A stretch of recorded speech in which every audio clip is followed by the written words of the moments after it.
Hey everyone, welcome to Operations, the show where we look under the hood of companies in hypergrowth. My name is Sean Lane.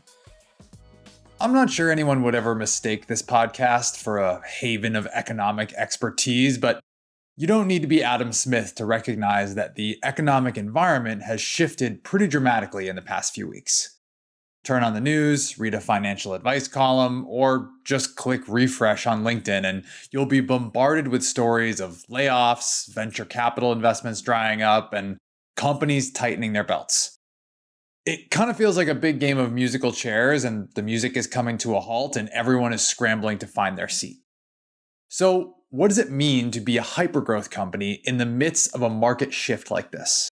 What types of conversations are happening in C-suites and boardrooms across the country right now? And how do CEOs think about the important themes like efficiency and productivity during this time? To figure that out and to get a CEO's perspective on it all, I spoke with Sharad Verma. Sharad is the co-founder and CEO of BoostUp, a revenue forecasting and intelligence platform. BoostUp has raised over $50 million since the company was founded in 2018, including a Series B of just shy of $30 million earlier this year. In our conversation, Sharad and I talk about how CEOs are reacting to this new market environment, what it means to be financially disciplined, and how he believes that scarcity will drive resourcefulness during this time. To start, I asked Sharad to take me through his perspective as a CEO on the time we're in, and what it means to have an efficient organization. Let's actually start with the need to talk about sales efficiency. What has changed in the last 2 months that every board and every CRO and literally every company is now talking about efficiency in general and sales efficiency in particular. And so the big thing is that obviously the markets have completely changed. Right, the public markets have crashed 70 to 80%. And as a result, the late-stage private valuations have gotten compressed. As a result, a lot of the companies that raised outsized valuation rounds last year are now overvalued. Mm-hmm. And what that means is now the companies have to grow into those valuations, right? So what they have to do is extend the runway and give themselves enough time to grow into those valuations, right? And in a capital constrained environment, it's hard to go out and raise a new round every 12 months, which had kind of become the culture and the expectation. And a lot of the company CEOs were essentially, you would be buying from the future, you would be borrowing from the future, or you were over leveraged in various parts of the company. You would be taking on use cases or investing in products ahead of investing in business fundamentals, right? So that game has changed. Now it has shifted to, all right, you've got to get to strong business fundamentals. You've got to look deeply within your business. You have to get very disciplined about all your sub-businesses. You have to look at all your departments and all your spend. And essentially, you have to create a path towards efficiency or profitability, depending on the state of the company. There are a lot of metrics that are now certainly more important than before. But essentially, the job of the CEO is to really architect that path, and in doing so, lead with conviction. I think what is most important in this is the role of the CEO, which changes from a master fundraiser to a master operator. So the CEOs, on one hand, they have to deal with boards. And the same investors and boards who are encouraging hypergrowth and over-leveraged growth have completely flipped and are encouraging, in some cases, cuts, layoffs, deep cuts, and so forth. But this is not the time to panic. And this is not the time to look at efficiency in isolation. This is really the time to use the force function of market correction to inspect your business deeply, and then identify what is the right path. And maybe the path includes, making certain spend cuts or, driving efficiency in certain areas, or maybe it does not. But it's not one size fit all. And there's a lot of FUD out there, and a lot of venture investors are actually culpable for driving that. And it has resulted in sort of a interesting relationship between various CEOs and various boards, right? So I think the job of the leader is to really now have conviction more so than anything else. You've got to lead with conviction. You have to believe in your plan. You have to create your plan A. You have to create your plan B. You have to create the path. So it's not just about making certain things efficient or just sales efficient. You've got to look at your business in totality. You have to understand how you're doing relative to market. What is your market position? What's your fundability? What's your runway? Architect that path, and then sell that to the board, to the employees. Your job is to get everyone aligned on that and really lead. And I think that is a narrative that I think is missing in today's conversation. I think the focus is a lot on sort of mathematical efficiency, which is important, and we'll get into that. But it's also about, okay, how do you lead in these uncertain times? Because people's lives are at stake. And so, I think that's at least the way I think about it. In the midst of so much upheaval in the market and in tech companies specifically, Sharad is a breath of fresh air. He's calm, cogent, and thoughtful about how he will react and the impact his reaction will have on his team. To recap, Sharad's recommendation to CEOs is to be the architect of your plan, have conviction in your plan, and sell that plan to your board and your employees. I wanted to follow up on Sharad's comment about getting back to business fundamentals. In recent weeks, I've been thinking back to the last time the markets shifted dramatically, which was the beginning of the pandemic. I was curious how Sharad compared this shift to early 2020 and what business fundamentals now mean to him. Just to touch a little bit about the COVID and the panic that hit immediately after COVID, we had similar sort of freezing effect, like capital just froze. And spending actually also froze for about a quarter, and a lot of companies went and just did deep cuts, only to come out and then essentially they had to go and rebuild those functions. Yeah. So it's really important to be thoughtful. Now this time it's different. Inflation report just came out today. It's 8.4%, which means we will see more interest rate hikes. And with every sort of 100 basis points, you see 20 to 30% cut in valuations. So there will be more correction. I think, I think there's prognosis about a recession down the road. It may or may not happen, and I'm certainly not a predictor, but you've got to be prepared for that.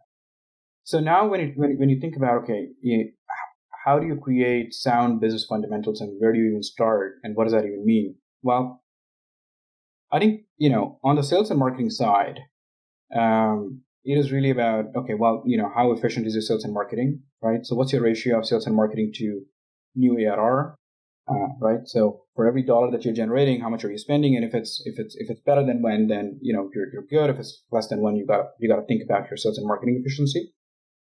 It is also about your, LTV to CAC, your lifetime value to your customer acquisition costs. Ultimately, that's important. If you've got a sticky customer base, right, that stays on with you for 5-7 years, then you can potentially overspend to acquire that customer. But generally, those ratios are, I think anything above 7 is good. But obviously, these things depend on the stage of the company. Early stages, these metrics and these ratios are never that great. The third one is your CAC payback period, which is kind of important. Which is, how long does it take you to recover the sales and marketing investment? So it's a ratio of your customer acquisition costs, your sales marketing customer success costs in a previous period to the new ARR generated in the current period, right? And if it's gross margin, adjusted for gross margin. And if you do that, if it's under 12 months, is obviously very good. If it's over 18 months, you got to start thinking about, well, is it really efficient, and where can you cut, and how can you sort of improve those numbers? But the most important metric, Sean, that has actually emerged, which was actually in the shadows last several years, is burn multiple. And burn multiple manages or reflects and measures your overall company efficiency. And so not just sales and marketing, but overall company efficiency. And that is a ratio of your net new ARR to your total operating cash burn, which includes R&D and G&A and sales and marketing, customer success, like the total operating cash burn. And the reason why that metric has become really important, at least for at least for, I would say, early mid-stage companies who are still in the R&D phase, who are still building and refining the product, or even for late-stage companies that are looking to grow inorganically and acquire products, acquire companies, it's become really important that your R&D investment is also efficient. Meaning you're not taking on use cases and over investing in them too early, right? I think experimenting in new use cases, experimenting in new products is obviously a judicious, wise thing to do. If you don't do that, then at some point you'll be out of business. But over investing in R&D, not fully understanding your ICP or not refining your ICP, right? All of that has a reflection on your R&D and G&A footprint. So this is a metric that looks at that your overall burn multiple, like how much are you spending totally as a company relative to how much new ARR you're generating. And if you're doing more than 3x, which means for every dollar you make, you're spending $3, you're certainly in the red zone. Mm-hmm. If you're 1 or under, you're certainly doing very well. Somewhere around 2 is okay. 1.5 to 2 is okay. And again, some of these ratios, they vary by stage, they vary by your category. And at the end of the day, the companies still have to grow, right? Growth is still very important, unless you're very late stage private, or you're a pre-IPO, or you're a public company. In which case, it's really about free cash flow. I mean, that is interesting. Like the market has really gone down to fundamentals, and the valuation of the company. I mean, the valuation of any asset is okay. Well, how much free cash flow is the whole asset going to generate in its lifetime, and what is the discounted value of that? And so that's why free cash flow for companies that are not growing, at a very high rate, is the metric, right? But for early stage, mid stage companies that are growing, burn multiple is an important metric now. I'm not a CEO, but I do not envy the position that you're in, right? Like, I would have to imagine that is a very tricky balance to strike right now between, maybe conservative is not the right word, but being conservative in terms of how you think about that burn multiple, while also still positioning yourself as a growth company. And in that path that you're dictating, and you were talking about architecting for your team, you're architecting for them the fact that you are still a growth company. How do you think about that balance? Because I would have to imagine that's a tricky needle to thread. Yeah, that's an important question that CEOs, founders, leadership teams have to actually answer. So, in a very extreme case, you may have a business that is simply not sustainable, right? Your unit economics are simply not there. You just, bought your way into it, and you raised a lot of capital, which could have been the case. If you think about Uber and Lyft, and if Lyft were starting today, they would have problems raising a lot of cash. So I think negative unit economics businesses who sort of borrow from the future, who have no path to sustainability, you have to question, all right, do you pivot? Like maybe you go to a different market, or maybe you go into a different business and go to a different product, right? So that's one extreme where you really have to look at, having some customers and having some traction and having some growth is no longer enough. Do you have a sustainable business is really the question. The second part is, all right, so now let's say, you do have a product and business that is sustainable. Maybe it's over leveraged. When the party was going, you had to dance.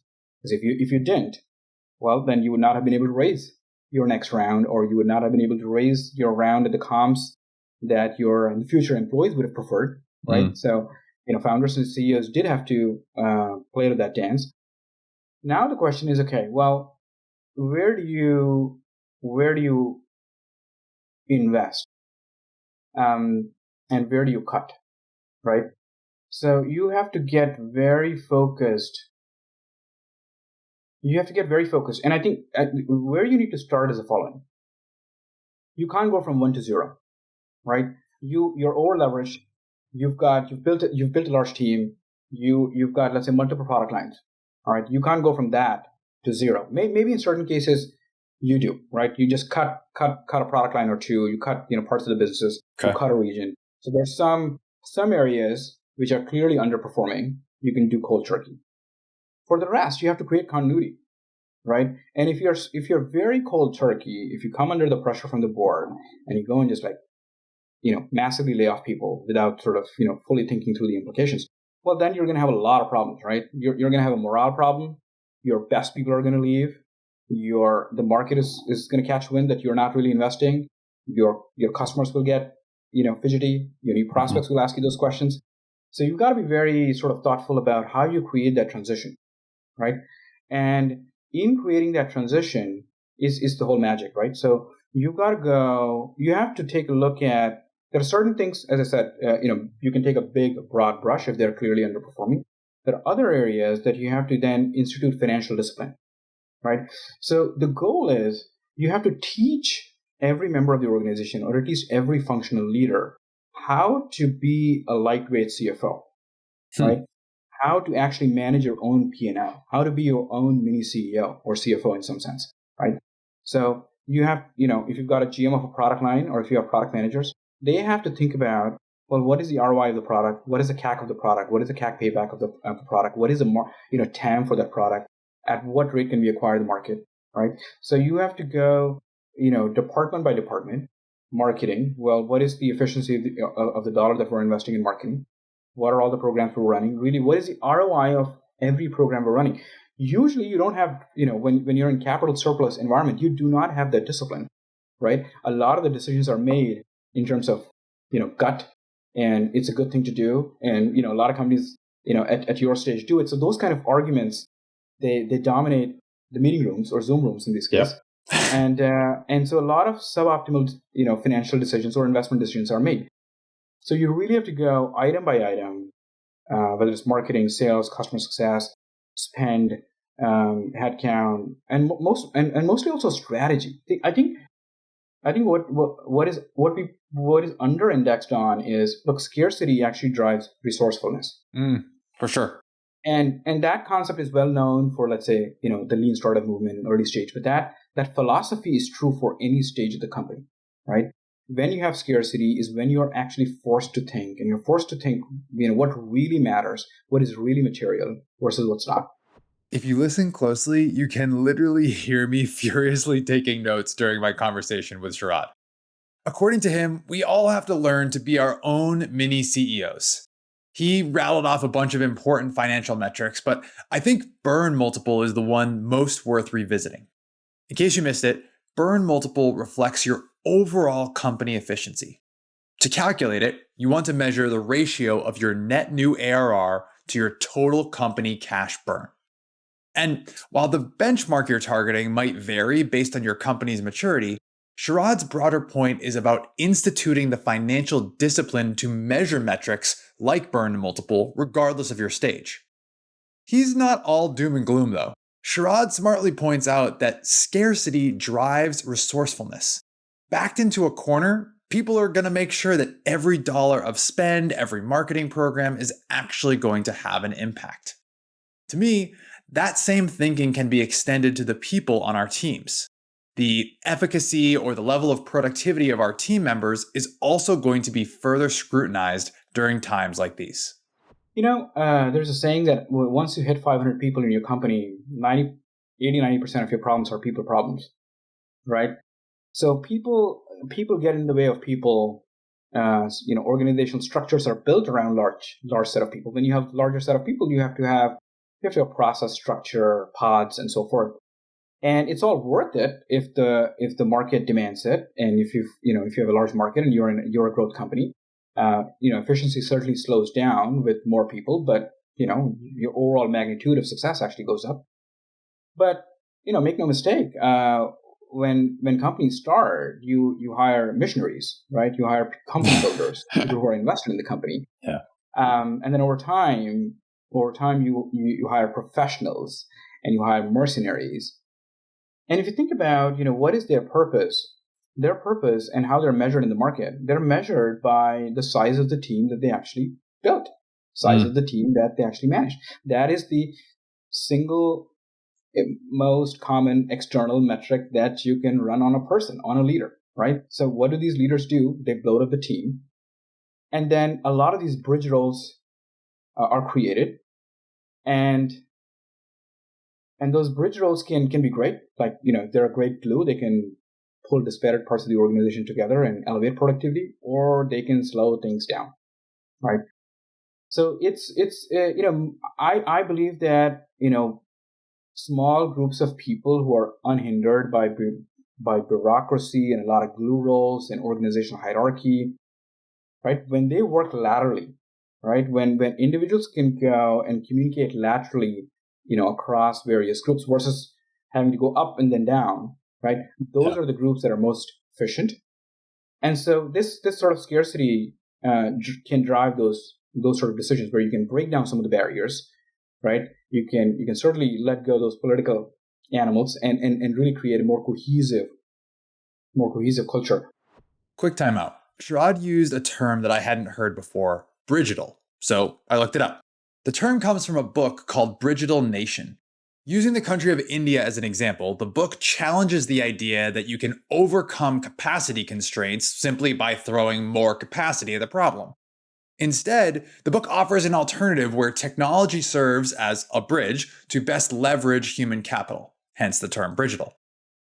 In listening more and more to Sharad, I learned that now more than ever is not the time to be cutting back on the investments that will make your people most efficient, but rather doubling down on them instead. Things like sales enablement are critical investments right now to empower your high-performing team members. So, if sales enablement is not the place to cut, I wanted to learn from Sharad what he thinks of as the ingredients that he looks at as a CEO to improve that burn multiple metric over time. Is it R&D? Is it marketing? Here's Sharad. When it comes to R&D and overall, I think you really have to start, and even sales and marketing, you really have to start with the ICP, and you have to narrow your ICP down, right? So you might have an ICP that you have a very easy time selling to, and your sales could be very efficient. But if it's taxing on your services and your customer success and your R&D, you've got to fine tune your ICP, right? So you've got to be efficient through and through, not just in sales and marketing. That is how you change your burn multiple. But once you've sort of narrowed that, my view is that you really have to start with marketing. You really have to start with marketing. You have to understand, well, what is the rate at which you're generating your new pipeline? What is the quality of that pipeline? How are you progressing that pipeline? Because it is very costly to not have an efficient, marketing engine, whether it's outbound marketing through BDRs or it's inbound marketing. Either way, you have to look deeply within your marketing spend, and often you have to think about all the channels that you're investing in. Okay, and what are the patterns, right? What is the 80-20? Because there's always an 80-20. What are the channels that are overperforming other channels? So really, you've got to concentrate your spend and double down on what's working. And really, you've got to make your marketing efficient, right? That's one place. The second place is on the sales side. You likely have a team of overperformers and reps who are fully tenured and they're hitting the numbers, and you've got some who are sort of middle of the road, and then there's some who are new who are ramping. And so what you do is, number one, you got to take care of your best reps, right? And comp, morale, equity refreshers, like you got to do what you got to do to really take care of your top performers. Then in terms of, as you start to go towards sort of the middle performers, you need to have some conversations on, okay, well, and again, even there, I think we talk a lot about sort of coaching and enablement, right? It really becomes real now, which is you start time bounding, coachability. You start time bounding the time to, full tenure. So in other words, you go have conversations around, all right, okay, well, here are the gaps. So here's the performance. Here are the gaps. Here's the root cause analysis of those gaps. Maybe you are weak on the process. Maybe you're weak on messaging, right? We identify your weaknesses. We create a custom plan. But now it's a very sort of closed loop feedback system, which means if you don't respond and if you're not directionally showing progress week over week, month over month, well then, then it's not worth investing in that individual going forward, right? So I think that's how you deal with middle performers. And then the same principle for new reps, which is the window to show adequacy and performance and path to performance is now shorter and it's tighter. In other words, no longer, I think gone are the days when, you have a 6-month ramp time, black box, you do what you do, and after 6 months, you look at how much deals you've closed, and right, so that's gone, right? So there is going to be more scrutiny, but the right way to sort of architect that scrutiny is, at least the way I look at this for new reps who are ramping or new reps is, really phase one is work ethic, right? If you're hired, are you showing the right work ethic? Are you doing the right things? Are you showing up? Are you building trust? Are you doing what you're saying? Are you saying what you're doing? Are you listening to the calls? Are you going through your enablement exercises? Whatever your enablement plan is, are you showing the good, work ethic? Right. So that in the sort of the 0 to 1 phase, it starts with work ethic. Then it goes to, all right, adaptation, right? So every new sales rep came from certain background, and those backgrounds could be very different from your company, and their orientation and their process awareness would be very different. So then the phase of adaptation begins. They have to adapt to your process, your buying cycle. They have to keenly understand your buyers.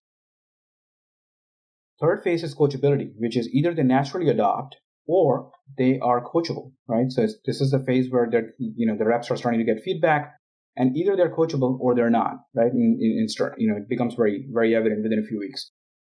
And finally, you've got a few at-bats, and then the question is, were you resourceful? Like, did you do everything you could, even though you're not fully enabled, right? But did you do everything you could? Were you internally resourceful, right? Did you show up? Did you show the salesmanship to get a few deals done? That's sort of your 0 to 1 phase, right? Then when you go from 0 to 1 to few, well, now the question is, okay, can you show repeatability of winning? Can you show consistency, right? Can you manage a large portfolio of deals, right? Not just few deals that you go all out and win, but have you understood our process and our buying journey so well that you are repeatable across a large portfolio of deals, right? And then finally, once you're in the land of many and you have sort of tenured, well, then the question is, well, have you peaked or are you still learning, right?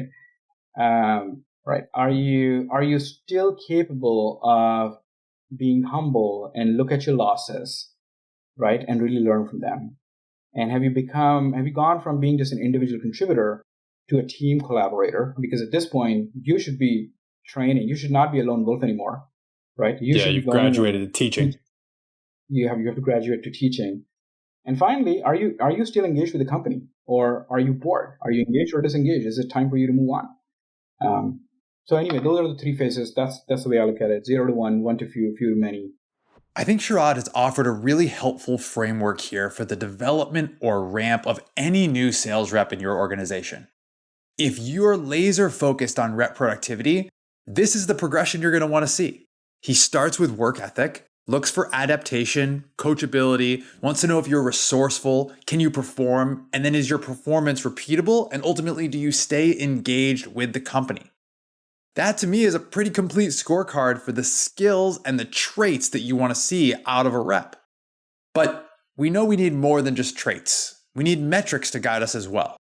In a very early episode of this show, Brett Queener, a former exec at Salesforce, told me a story about how Salesforce CEO Mark Benioff had an oversimplified way of determining if rep productivity was at the right level.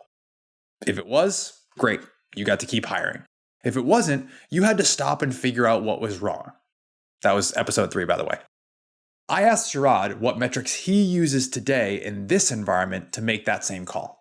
Your hiring has to become a lot more data-driven and disciplined, right?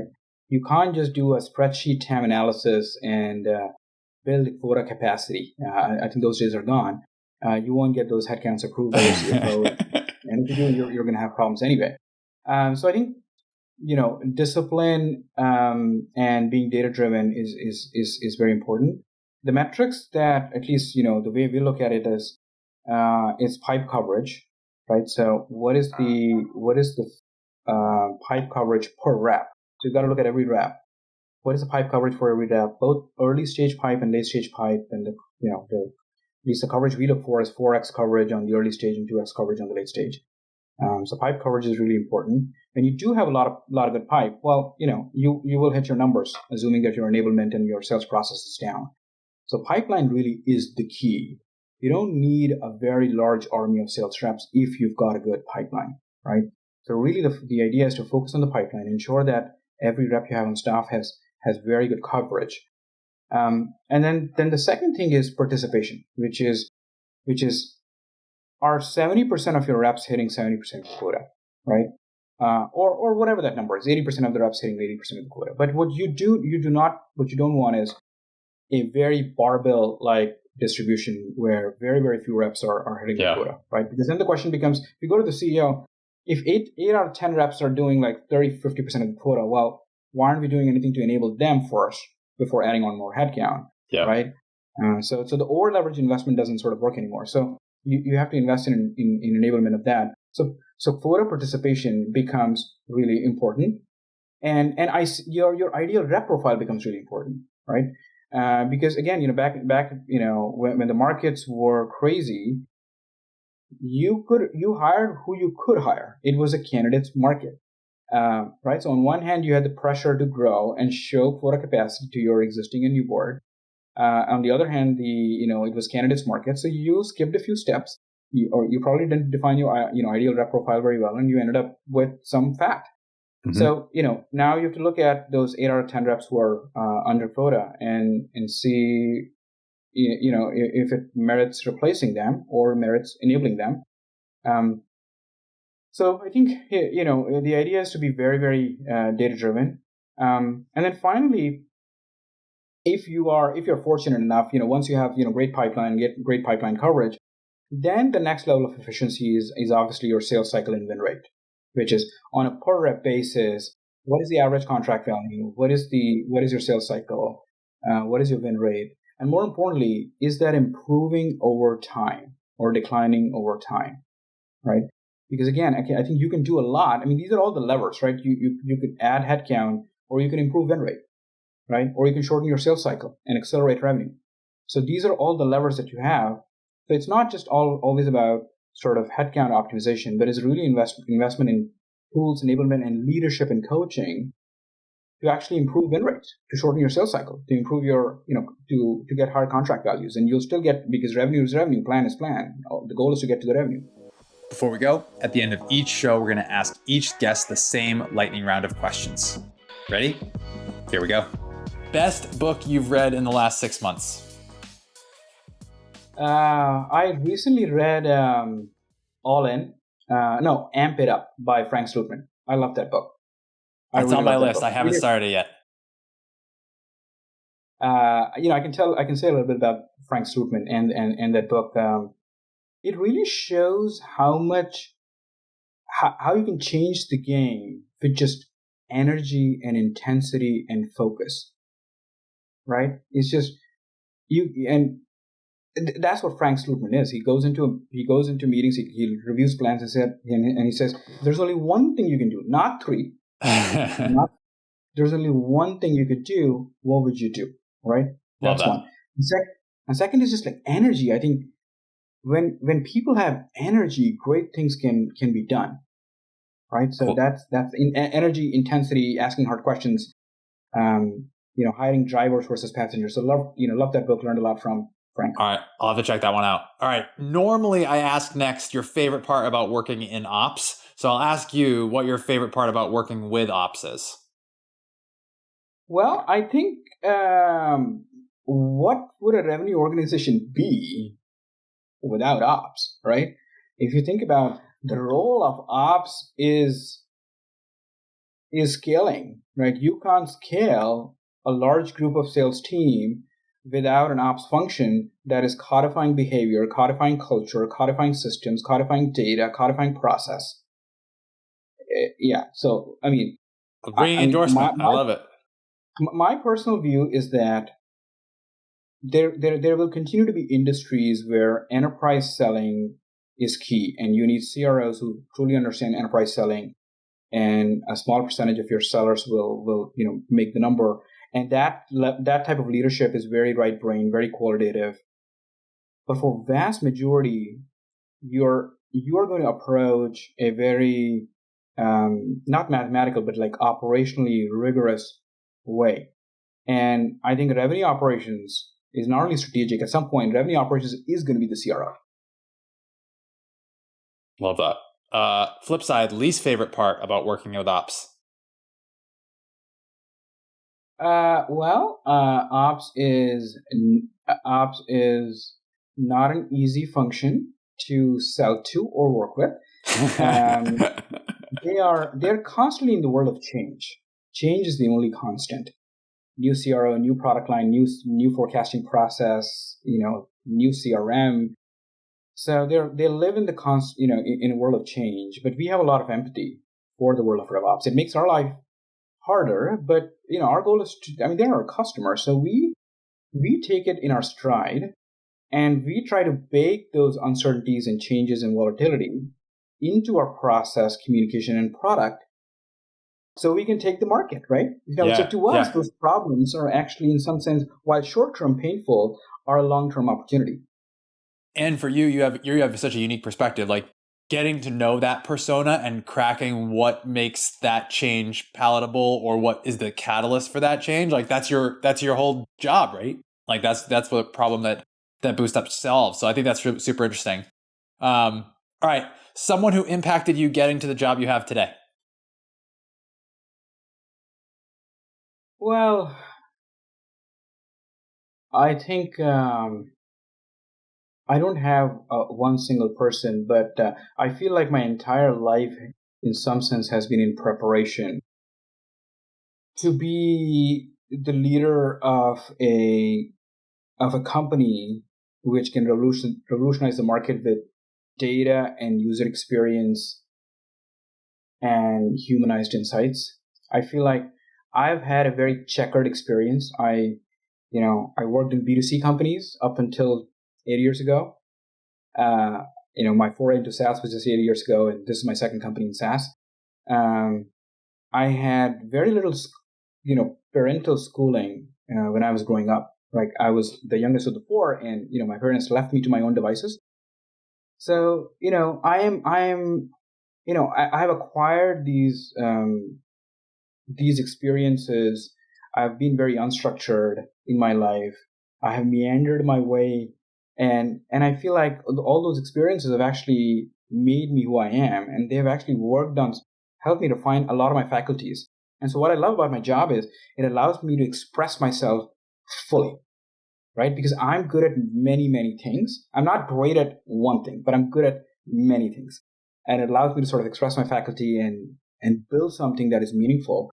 So lots of people have come, and by the way, there's positive side, and then there's people who have flat out said that you're not going to make it, right? And they didn't believe in me. Carry them with you too. And so I have a chip on my shoulder, and tactically I want to prove them wrong, but largely I want to have an impact in the world.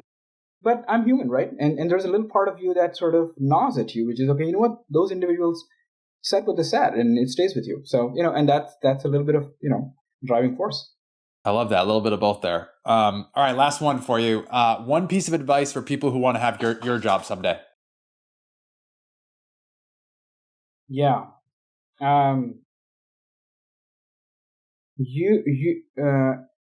Self-confidence. So the net of it is, CEOs are not born out of wombs. Great founders are also not born out of wombs. You can learn this, but you only learn this when you have self-confidence. You have to believe in your innate capabilities. And that allows you to learn, and that allows you to be bold, and that allows you to command the room, and that allows you to go and ask for help. That allows you to go hustle, right? If you constantly question yourself, and look, you can build confidence over time too.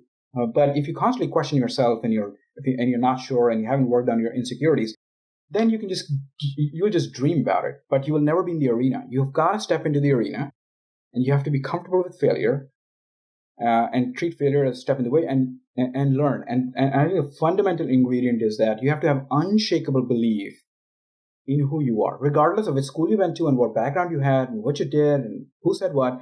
You have to have unshakable belief in yourself, and then you can do great things. Huge thanks to Sharad for joining us on this week's episode of Operations. If you liked what you heard, make sure you are subscribed to our show. A new episode comes out every other Friday. Also, don't forget to go back and listen to episode 3 that I mentioned with Brett Queener from Salesforce. It's one of the best ones we've ever done. Also, if you learned something from Sharad or any of our episodes, leave us a review. Reviews help other folks to find our show. Leave us a review on Apple Podcasts or wherever you get your podcasts. 6-star reviews only. All right, that's going to do it for me. Thanks so much for listening. We'll see you next time.